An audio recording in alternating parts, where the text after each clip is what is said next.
Keçirirler qatarım, nə bilərdim ki yarım məni bir gün unudasıymış.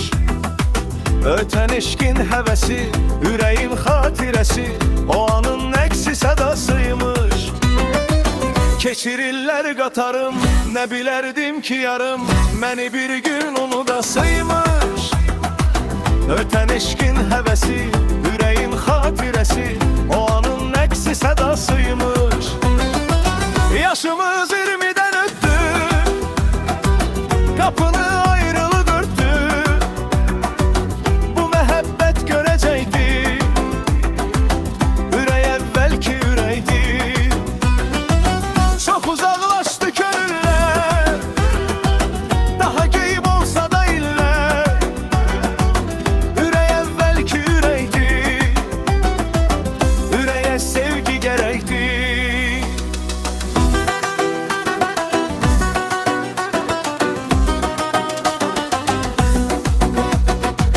Yolanır çərxi fələk, sənin eşqinlə ürək döyünür, bəlkə də yorğundur. Demə insan qocalır, o ki əvvəlki qalır, bu ürək daima coşqundur. Dolanır çərxi fələk, sənin eşqinlə ürək döyünür, bəlkə də yorğundur. Demə insan qocalır, o ki əvvəlki qalır, bu ürək daima coşqundur. Yaşım ötdükçe 30'dan, sorar isterdim o kızdan. Bu esil sevgi demekti, ürək əvvəlki ürəkdi. Yenə qəlbimdə məhəbbət, uzaq olsaq da biz əlbət. Ürək əvvəlki ürəkdi, ürəyə sevgi gərəkdi.